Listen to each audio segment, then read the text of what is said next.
হেলিকপ্টাৰত উৰি AC ৰুমত থাকি তেওঁলোকে প্ৰকৃতি সুৰক্ষাৰ প্ৰজেক্ট দেখুৱাব প্ৰজেক্ট দেখুৱাই টিফিন লাঞ্চ বক্স খুৱাই মানুহক টুপি পিন্ধাই এই যে কাম কৰাৰ কৰিব তেওঁলোকে আজি শেষ হৈ গ'ল নাগাজুৰি বৰ্ডাৰৰ অসমৰ বৰ্ডাৰত কয়লা খনি বন ধ্বংস হৈ গ'ল কাজিৰঙা ধ্বংস কৰি ইকো সেন্সিটিভ জোনটোক 10 কিলোমিটাৰ পৰা 1 কিলোমিটাৰ সংকুচিত কৰি এটা কৰ্পৰেটৰ কাৰণে সমগ্ৰ কাজিৰঙাখনক মেলা চিকাৰলৈ ৰূপান্তৰ কৰিছে কৰ্পৰেট টুৰিজমৰ কাৰণে গতিকে এই NGO বিলাকে হৈছে বাটকটীয়া আমাৰ মানুহবিলাকক বিভিন্ন সৰু সুৰা স্কিমৰ মাজেদি EDC কমিটিৰ নামত তাত পবলৈ ছাগলী পুহিবৰ কাৰণে অনুদান দি আমাৰ মানুহক মুখবন্ধ কৰে ৰাজনীতি কৰিছে কিবা জোঠা লগাবৰ কাৰণে ব্যৱস্থা কৰিছে গতিকে এই কথা অত্যন্ত গুৰুত্ব দিয়া দৰকাৰ আপোনালোকে জানে যে মই সৰু এটা এক্সাম্পল দি মই অনুষ্ঠান প্ৰায় সম্ভৱতঃ সময় চমু চাপি আহিছে মই লোকেল এটা ইস্যু এটা মই কৈছোঁ IGGL আপোনালোকে জানে যে IGGL ৰ লগত 5টা কৰ্পৰেট গোষ্ঠী জড়িত আছে অইল আছে ONGC আছে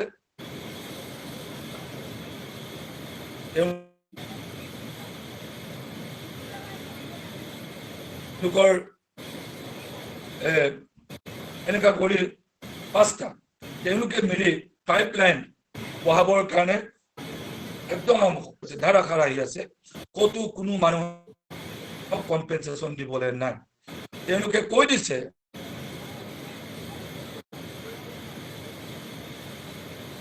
যে কোনো কম্পেনচেশ্যন নাপায় এইবোৰ চবেই প্ৰতিৰোধ কৰি দিছিলোঁ আমি বেনাৰ আৰি ৰোড ব্লক কৰি দিলোঁ পাইপ চলাব নোৱাৰিব আমি জনজাতিৰ মানুহ জনজাতিৰ কাৰণে সুকীয়া সংবিধান সুকীয়া এখন আইন আছে এই ভিত্তিতে ট্ৰাইবেল বেল্ট এণ্ড ব্লকৰ কনচেপ্ট ডিফাইন কৰি ৰাখিছে একমাত্ৰ তেওঁলোকৰ অসুবিধাৰ কাৰণে এতিয়া যেনেকৈ ভূমি অধিগ্ৰহণ সংশোধনী বিধেয়ক 2026 যেনেকৈ অধিগ্ৰহণ আইনখন কৰিছে তেনেকৈ ট্ৰাইবেল বেল্ট এণ্ড ব্লকৰ কনচেপ্ট ডিফাইন কৰি ৰাখিছে এই ভিত্তিত তেওঁলোকে এফালৰ পৰা ধাহি মই মাটি পুতি গৈ আছে কাকো 1 টকা কম্পেনচেশ্যন দিয়া আমি কৈছোঁ খবৰদাৰ এক বাচি মাটি ইয়াত খানিব নোৱাৰিব যেতিয়ালৈকে কম্পেনচেশ্যন নিদিব ভূমি জৰীপ কৰি মাটিৰ পট্টা যেতিয়ালৈকে নিদিব তেতিয়ালৈকে ইয়াত কোনো পাইপ আমি বহাব নিদিব আৰু কৈছে তেওঁলোকে কৈছে নহয় আমি মাটি বোলে একুইশ্যন নকৰোঁ কেৱল ৰাইট টু ইউজ ROU বুলি এখন আইন আছে তেওঁলোকে কেৱল পাইপটো বহাব আকৌ ওপৰত মাটি লিপি লৈ তাৰপিছত এই মাটিৰ ওপৰত খেতি কৰি খাই থাকিব পাৰে কিন্তু তাত আমাক পাৰ্মানেণ্ট কনষ্ট্ৰাকশ্যন কৰিব নিদিয়ে গছ ৰুব নিদিয়ে গোহালি সাজিব নিদিয়ে ঘৰ সাজিব নিদিয়ে কিন্তু তেওঁলোকে নকয় যে লেণ্ড একুইশ্যন বুলি নকয় এই কথাবিলাক আমি বুজি উঠিব লাগিব ষ্টাডি কৰিব লাগিব তেতিয়া আমি কৈছোঁ যে আপোনালোকে ৰাইট টু ইউজেই কৰক লেণ্ড একুইশ্যন কৰক লেণ্ড একুইশ্যন কৰিলে আমাক যিটো পাব লাগে আমি পাব লাগে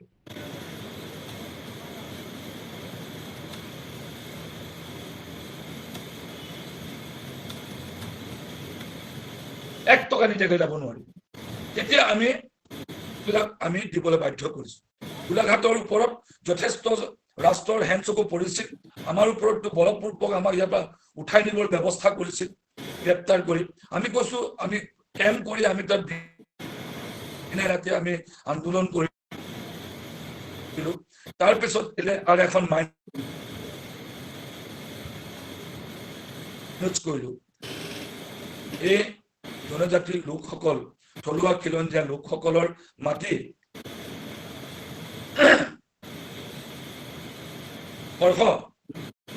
মাতটো ফাটি গৈছে বুলি কৈছে থলুৱা মানুহৰ খিলঞ্জীয়া মানুহে মাটিৰ প্ৰাপ্য পাব লাগিব গছ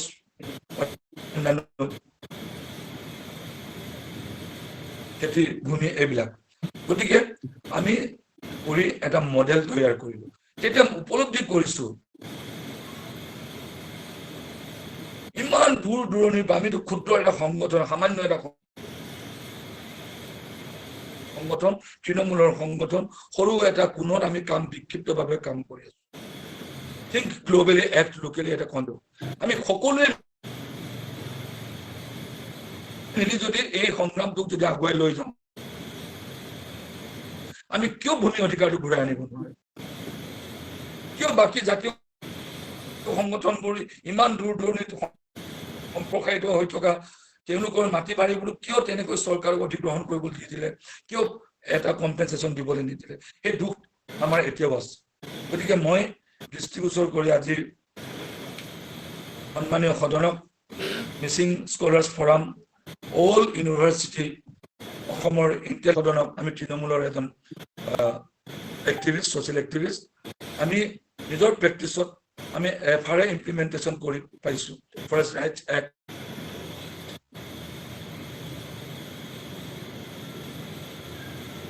ভূমি অধিগ্ৰহণ ক্ষেত্ৰত ৰাইট টু ইউজৰ ক্ষেত্ৰত কম্পেনচেশ্যন দিয়াবলৈ সক্ষম হৈছোঁ গতিকে 13টা মথাউৰি খোৱাৰ পাছতো 12টা মথাউৰি খোৱাৰ পাছতো কম্পেনচেশ্যন আমি যদি মিলি যদি কৰোঁ চুটেড চাইড পলিচি আমি বেন কৰি দিলোঁ কাজিৰঙাত আমাৰ ডেকা ল'ৰা ৰাতি নিজৰ ঘৰত শুব নোৱাৰে গধূলি দিন হাজিৰা কৰি ঘূৰি আহি ঘৰত আহিবগৈ নোৱাৰে বাটতে ধৰি পেলাই চোৰাং চিকাৰী সজাই আমাক ভুৱা চিকাৰী সজাই প্ৰকৃত চিকাৰীক ৰক্ষণাবেক্ষণ তেওঁলোকে দিয়ে আমাৰ গাঁৱৰ মানুহ মৰা ৰাস্তা বন্ধ হলে গড় মৰা ৰাস্তা বন্ধ হ'ব সেই নিউ ডিসকোৰ্সটো আমি সাইন্টিফিক্যালি প্ৰুফ কৰি দিলোঁ যদি আমি সৰু ক্ষেত্ৰত সৰু সংগঠন হৈ পাৰিম এইটোকে মই কামনা কৰিছোঁ আজি আলোচনা আজি সদনত গতিকে মই আজিৰ এই মিটিংখনৰ পৰা মই এই আবেদনে কৰিছোঁ যে আমি বিগ ডেম বিৰোধিতা কৰিব লাগিব সম্পদৰ কাৰণে আপোনালোকে জানে পাম অইল খেতিটো বিৰোধিতা কৰিব লাগিব 2 নম্বৰ পইণ্ট কাৰণ পাম অইলটোৱে বিষাক্ত এটা সাংঘাতিক পয়জনাছ আৰু গোটেই আমাৰ উৰ্বৰতা ধ্বংস কৰি পেলাব আৰু সভ্যতা নিশেষ কৰি দিব মৰুভূমি সদৃশ কৰি পেলাব আৰু তেওঁলোকৰ হিডেন এজেণ্ডা ফুলফিল হ'ব গতিকে এই যে বাবা ৰামদেৱ গডৰেজ কোম্পানী এই সকলো বাধা দিয়াৰ ক্ষেত্ৰত ঐক্যমতত আমি পোষণ কৰিব লাগিব কয়লা খনি কয়লা মাফিয়া বন ধ্বংস কৰা সেইবোৰ প্ৰতিৰোধ সংগ্ৰামত আমি সকলোৱে সংযুক্ত হ'ব লাগিব জাতীয় সংগঠন জাতীয় নেতাবিলাকক আমি দায়বদ্ধ একাউণ্টেবল কৰিব লাগিব আৰু SDRF বানপীড়িত লোকক কম্পেনচেশ্যন মূল্যত আৰু আমি কৈছোঁ প্ৰডাক্টিভ ভেলু সহ মাৰ্কেট ভেলু সংযুক্ত কৰি আজিৰ বজাৰ মূল্যত কম্পেনচেশ্যন নিৰ্ধাৰণ কৰক কেৱল MLA এটাৰ মুখৰ পৰা ওলাই যোৱা বাক্য কেৱল এজন মন্ত্ৰী এজনৰ পৰা ওলাই যোৱা কথাৰ মতে ইঞ্জিনিয়াৰ এটা কোৱাৰ মতে নহয় বজাৰ আৰু প্ৰডাক্টিভ ভেলু দুটাক কম্পাইলেশ্যন কৰিহে এটা প্ৰপাৰলি এটা গৰুৰ মূল্য এটা দমৰা গৰু মহিলা কিমান পাব লাগে বজাৰ মূল্য কিমান এই নীতিৰ আধাৰত কম্পেনচেশ্যন পলিচিটো সংশোধন কৰাৰ দাবীটো আমি ঐক্যমতত উপনীত হ'ব লাগে গতিকে আশা কৰিছোঁ যে ভূমি অধিগ্ৰহণ সংশোধনী বিধেয়ক 2026 আমি বয়কট কৰিব লাগে প্ৰতিৰোধ সংগ্ৰামত আমি সকলোৱে ক্ষিপ্তভাৱে হ'লেও সংহতৰ ৰূপত আমি কাম কৰিব লাগিব প্ৰত্যেকে নিজৰ নিজৰ ঠাইত সৰু সৰুকে কৰি এটা সময়ৰ অভিৱৰ্তনৰ মাজেদি সংহতৰ ৰূপত আমি যদি কাম কৰোঁ আমাৰ জাতিটোক পুনৰুদ্ধাৰ কৰিব পাৰিম আৰু এনজয় কৰিবৰ কাৰণে আমাক বাধ্য নকৰাই আমাক সমাধানৰ সপক্ষত পলিচি গ্ৰহণ কৰিবৰ কাৰণে কেন্দ্ৰীয় চৰকাৰক ৰাজ্য চৰকাৰক বাধ্য কৰিবৰ কাৰণে ঐক্যমতত আমি উপনীত হ'ব লাগিব আৰু এই যে বানপানী ৰাষ্ট্ৰীয় সমস্যা হিচাপে ঘোষণা কৰাৰ ক্ষেত্ৰত আমি দায়বদ্ধ কৰিব লাগে সেইখিনিকে মই আজি জল জংগল আৰু জমিন গাঁও চৰব নেহি জংগল চৰব নেহি মাই মাটি চৰব নেহি লৰাই চৰব নেহি বুলি এটা বিখ্যাত আদিবাসী এটা চং আছে পিপুল চং আমি এইটো অসমীয়াত অনুবাদ কৰি আমি ইয়াত জনগণক আমি কৰোঁ আমি জ্যোতিপ্ৰসাদৰ গানেৰেও আমি সামৰণি মাৰিব পাৰো যে একথা মাটি মই উপজিয়ে পাওঁ আজি কিয় তাকো নাপাওঁ এই মাটি মই নিজে বচাওঁ এই কথাখিনিকে আজি কলো আজি জন্মসূত্ৰে পাব লগা ভূমিৰ অধিকাৰ নিৰ্গোষ্ঠীয় জনসম্প্ৰদায়ৰ পৰা কাহিনীয়াৰ যি অভিসন্ধি সেইটো ল্যান্ড বেংকৰ এই ৰাজনীতিটোক আমি বুজি উঠিব লাগিব বসুন্ধৰাক আমি আচলতে একচেপ্ট নকৰাকৈ নৃতাত্ত্বিকভাৱে আমাৰ জনজাতীয় মানুহৰ ভূমি যিমান আমাৰ ককা আইতাৰ দিনৰ পৰা আমি অধিগ্ৰহণ কৰিছো এই চাপৰিৰ মাটি হওক পথাৰৰ মাটি হওক বাৰীৰ মাটি হওক ভেটি মাটি হওক আমাৰ জৰীপ সমীক্ষাৰ ভিত্তিক ল্যান্ড এলটমেন্ট দিয়াটো চৰকাৰৰ নীতি 10 বছৰৰ মূৰে মূৰে জৰীপ কৰি কৰা কামটোৰ বিপৰীতে তেওঁলোকে জৰীপ কৰাৰ কামত নলগাই ল্যান্ড এলটমেন্টৰ কামত এই মণ্ডল কানুন গো ৰেভিনিউ ডিপাৰ্টমেন্টক নলগাই কেৱল ইলেকশ্যনৰ কামত বিধানসভাৰ election MP election panchayat election town committee election autonomous council ইলেকশ্যনৰ কেৱল কামতে সেই সময়তে আজি ছাত্ৰ সদনে যিহেতু মিটিংখন পাতিছে শিক্ষকক চৰকাৰী সাৰ্ভে আনাদাৰ কামত নিয়োজিত কৰাটো আমি বাধা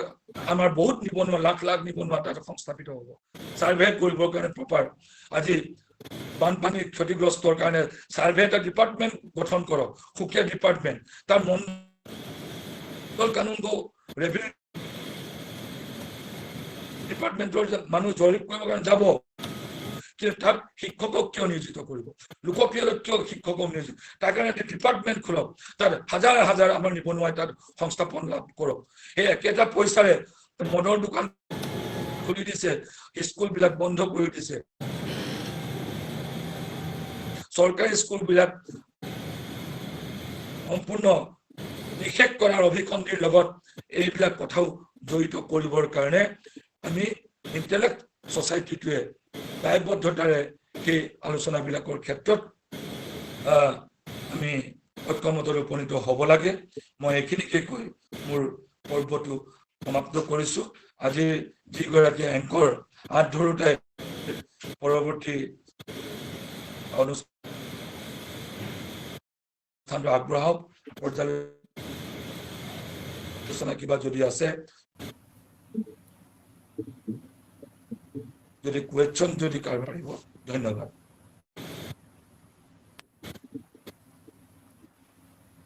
হয় ধন্যবাদ স্যাৰ আজিৰ এই গুৰুত্বপূৰ্ণ বিষয়টোৰ ওপৰত আপোনাৰ যি অভিজ্ঞতাপূৰ্ণ চিন্তাহীন হয় স্যাৰ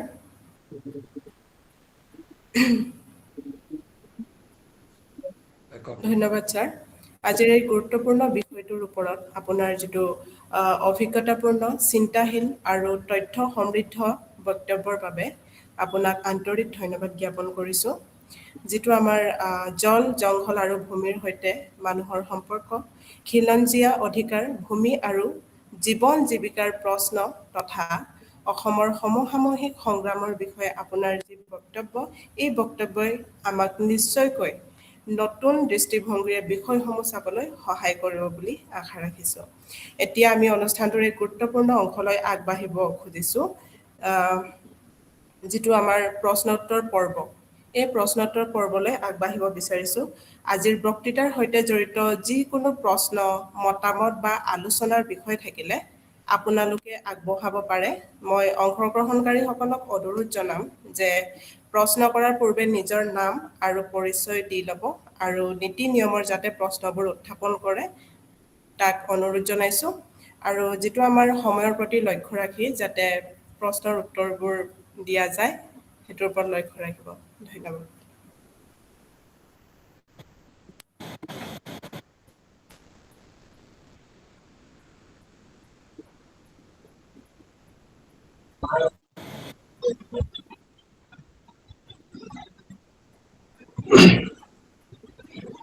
নমস্কাৰ ছাৰ সকলোকে নমস্কাৰ জনাইছো নমস্কাৰ নমস্কাৰ ছাৰ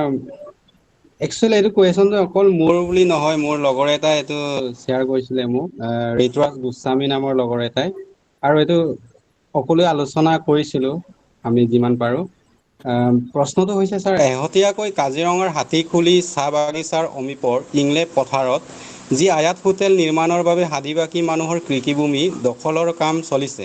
তাক লৈ অজোৰে মাত মতা প্ৰণৱ দলেক আজি NSSৰ দৰে কলা আইনৰ অধীনত গ্ৰেপ্তাৰ কৰিছে। গণতান্ত্ৰিক প্ৰতিবাদৰ ওপৰত এনে পেচিবাদী আক্ৰমণ যেতিয়া সুলভ হৈ পৰে, আমি কি কৌশল অৱলম্বন কৰি নিজৰ জল জংঘল জমিন ৰক্ষা কৰিম? ছাৰ, এইখিনি আছিলে মোৰ প্ৰশ্ন।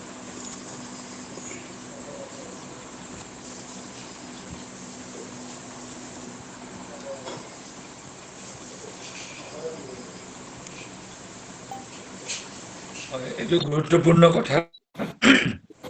মই ইতিমধ্যে প্ৰসংগটো উত্থাপন কৰিছোঁ যে প্ৰণৱ দলে এজ এ ছ'চিয়েল এক্টিভিষ্ট, এইটো আমাৰ জনজাতীয় মানুহৰ অধিকাৰ সম্পৰ্কে খুব চিষ্টেমেটিকেলি তেওঁ এইখিনি সজাগতামূলকভাৱে কাম কৰি আহিছে।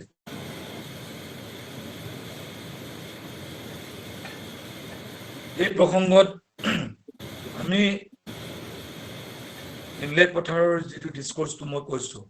যে ইংলেপ পথাৰটোৰ সম্পৰ্কে পৰিস্থিতিটো আছিলে এনেকুৱা যে তাত 200-300 হাতীয়ে ঘোলা পথাৰ আছিলে। তাত আদিবাসী মানুহে তাত খেতি ৰাইজে কৰিছে, হাতীৰ লগত সহাৱস্থান কৰিছে, কাজিৰঙাৰ বৈশিষ্ট্য অটুট ৰাখিছে। এই ডিছকোৰ্চটোৰ ভিত্তিত আমি জীপাল কৃষক শ্ৰমিক সংঘই যেতিয়া আৰম্ভণিতে এটা এই জাতি হাতী, কাজিৰঙাৰ বৈশিষ্ট্য হ'ল হাতী, মাটি আৰু জাতি, এই তিনিটা ডিছকোৰ্চৰ কম্বিনেশ্যনৰ ভিত্তিত, এই উপাদানৰ ভিত্তিত কাজিৰঙাৰ বৈশিষ্ট্য নিৰূপিত। সেই প্ৰসংগত, সেই অধিকাৰ খৰ্ব কৰাৰ প্ৰসংগত আমি যেতিয়া কণ্ডেম কৰিছিলোঁ, সেই যিটো এটা ইণ্টাৰনেশ্যনেল এটা বুলেটিনত পাব্লিছ হোৱাৰ ওপৰত স্বমত কেছ ৰুজু হৈছিল NGT, নেশ্যনেল গ্ৰীণ ট্ৰিবিউনেল, এতিয়াও সুপ্ৰিম কোৰ্টত চলি আছে। কিন্তু তাৎপৰ্যপূৰ্ণ কথা, হায়াত এটা প্ৰাইভেট কোম্পানী, কৰ্পৰেট এটা ছেক্টৰ, তাত অসম চৰকাৰে বলপূৰ্বকভাৱে আদিবাসী মানুহৰ ভূমি অধিগ্ৰহণ কৰা প্ৰক্ৰিয়াতে অসাংবিধানিক, অনৈতিক। এতিয়া ঠিক আছে, তোমালোকক মাটি লাগে, চৰকাৰে উন্নয়নৰ নামত মাটি ল'ব পাৰা, তাৰ কাৰণে এটা পাব্লিক হিয়াৰিং, জনগণৰ মতামত গ্ৰহণ কৰিব লাগিব। লেণ্ড একুইজিশ্যন এক্ট অনুসৰি লেণ্ড পলিচিটো তোমালোকে তাত ইমপ্লিমেণ্ট কৰিছা নে নাই? মানুহখিনিক তেওঁলোকে ৰিলিফ ফাণ্ডৰ পৰা 3 লাখ টকীয়া আন্ধাৰৰ সুযোগ লৈ ৰাতি ৰাতি মানুহৰ ঘৰত বিতৰণ বলপূৰ্বকভাৱে মানুহক বাধ্য কৰিছে সেই চেকখন গ্ৰহণ কৰিব পাৰে। আমাৰ ওচৰত সেই চেকটো ষ্টেটমেণ্ট মিনিষ্টাৰৰ চহী আছে, চিফ মিনিষ্টাৰ ৰিলিফ ফাণ্ডৰ কম্পেনচেশ্যন। কৰ্পৰেট বহুজাতিক কোম্পানীৰ, ব্যক্তিগত কোম্পানীৰ হায়াত হোটেলৰ কাৰণে কিয় আমাৰ ৰাজহৰ ধন, চৰকাৰী ধন ক্ষতিপূৰণৰ নামত বিতৰণ কৰিব? যদি কৰিব লাগে লেণ্ড একুইজিশ্যনৰ আধাৰত কৰিব লাগিছিল। এই মাত মাতিবলৈ যোৱাটো কেনেকৈ অনৈতিক হ'ল? প্ৰণৱ দলে কমিউনিটিটোৰ কাৰণে, ভইচলেছ কমিউনিটিটোৰ কাৰণে ভইচ হৈ, কণ্ঠ হৈ, জনতাৰ কণ্ঠ হৈ তেওঁ মাত মতাটো সাংবিধানিক অধিকাৰ। আৰু তেওঁ এটা হিউমেন ৰাইটছ এক্টিভিষ্ট হিচাপে তেওঁৰ নীতি আৰু ধৰ্ম, মই কৈছোঁ যে তেওঁ NSA লগাইছে দেশ বিদেশৰ লগত সম্পৰ্ক ৰক্ষা কৰাৰ কাৰণে। মোদীয়ে দেশ বিদেশত ঘূৰি যদি ভাৰতবৰ্ষখন নতুনকৈ নিৰ্মাণ কৰাৰ পৰিকল্পনা যদি কৰিব পাৰে, মোৰ মিচিং জনজাতিৰ ল'ৰা এটাই দেশ বিদেশত ঘূৰি শিক্ষা গ্ৰহণ কৰি জাতিটোক নতুন ৰূপত নিৰ্মাণ কৰাৰ পৰিকল্পনা কৰাৰ অধিকাৰ কিয় নাথাকিব? এইটো অসাংবিধানিক হৈছে। এই ফেচিবাদী নীতিৰ বিৰুদ্ধে আমি সকলোৱে মাত মতা উচিত। আৰু দ্বিতীয় কথা, তেওঁ বিদেশত গৈ কি প্ৰশ্ন তুলিছে সেইটো সকলোৱেতো দেখিছে। তেওঁ লুকাই চুৰ কৰি যোৱা নাই। হোম ডিপাৰ্টমেণ্টেটো ভালকে গম পায়। হোম ডিপাৰ্টমেণ্টে গম নোপোৱাকৈ তেওঁ বিদেশত যাব পাৰিছে নেকি? তাৰ ভিছা কোনে দিছিলে? কেনেকৈ তেওঁ অমূলক হ'ল? কেনেকৈ তেওঁ মানে ৰাষ্ট্ৰদ্ৰোহত যাব পৰা হ'ল? আৰু বাংলাদেশৰ প্ৰধানমন্ত্ৰীক ইয়াত গোপনে প্ৰধানমন্ত্ৰীয়ে লুকুৱাই ৰাখি পেলাই চুৰ ঘৰত সোমোৱাই আজি বছৰ বছৰ থৈ দিছে আত্মগোপন কৰাই। আৰু আমি বাংলাদেশৰ এজন প্ৰগতিশীল বন্ধু এজনৰ লগত যদি সম্পৰ্ক কৰোঁ, আমি বাংলাদেশ প্ৰীতি হৈ যাওঁ, আমি দেশদ্ৰোহিতাৰ। মই কৈছো দেশদ্ৰোহিতাৰ গোচৰত প্ৰধানমন্ত্ৰীক প্ৰথম গ্ৰেপ্তাৰ কৰিব লাগে, গৃহমন্ত্ৰীক গ্ৰেপ্তাৰ কৰিব লাগে। শ্বেখ হাছিনাক কিয় তেওঁলোকে ৰাখি থৈছে যদি তেওঁ বাংলাদেশ প্ৰীতি নাই? আমাৰ কিন্তু লৰাই যদি এটা তাৰ ক্ষুদ্ৰ অৰ্থনীতিৰ ক্ষেত্ৰত ক্ষুদ্ৰ অৰ্থনীতিৰ মাজেদি এটা জাতি নিৰ্মাণৰ প্ৰক্ৰিয়াৰ মডেলিটি যদি বাংলাদেশৰ কৃষকৰ পৰা যদি শিকিব লগা হয়, আজি পানীত কেনেকৈ খেতি কৰি জীৱনটো যাপন কৰিব লাগে, পানীত কেনেকৈ আমি চলিব লাগে, সেই কথা শিকিবলৈ গ'লে আমাৰ মিচিং মানুহৰ পৰা শিকিব লাগিব, মিয়া মানুহৰ পৰা শিকিব লাগিব, মুছলমান মানুহৰ পৰা শিকিব লাগিব। সেইটোতো বিজ্ঞানসন্মতভাৱে সত্য। কাৰণ আমি নাৰী নক্ষত্ৰৰ উমান বুজি পোৱা আটাইতকৈ ডাঙৰ বিজ্ঞানী জাতিটোৱে মিৰি জাতি, মিচিং জাতি, মিয়া জাতি। কাৰণ আমি নদীৰ লগত সহবাস কৰো, নদীৰ নাৰী নক্ষত্ৰ জানো, নদীৰ ঢৌ ফালি পেলাই আমি নাও চলাই পাৰ হৈ যাব পাৰো। গতিকে আমাক নুসুধাকৈ তেওঁলোকে বান নিয়ন্ত্ৰণৰ পলিচি কৰিব, আমাক নুসুধাকৈ তেওঁলোকে পাকুপেন বনাব, আমাক নুসুধাকৈ তেওঁলোকে কিবা কৰিব। সেই প্ৰশ্নবোৰ তুলিবলৈ যাওঁতে আজি কাজিৰঙা নিমলে পথাৰৰ অধিকাৰৰ প্ৰশংসাটো সৰ্বত্ৰে ধিক্কাৰ দিব লাগে। সকলোৱে এইটো আপোনালোকে নেশ্যনেল প্লেটফৰ্মৰ ডাঙৰ নেটৱৰ্কত থকা মানুহ, আমি ক্ষুদ্ৰ এটা সংগঠন, আমি ইমান ডাঙৰকৈ ঢুকি নাপাওঁ, কিন্তু আমি সহমত পোষণ কৰিছো, আমাৰ সলিডাৰিটি আছে, আপোনালোকৰ লগত আমি আছো। আপোনালোক যদি নেশ্যনেল ফৰামত যদি সেই ভইচ ৰেজ কৰাৰ ক্ষেত্ৰত আমিও লগত যদি চামিল হ'ব লাগে, আমি আছো। আমি স্থানীয়ভাৱে সেই প্ৰতিবাদ আমি কৰিছো, আমি প্ৰতিবাদ কৰি যাম। হয়, নেক্সট।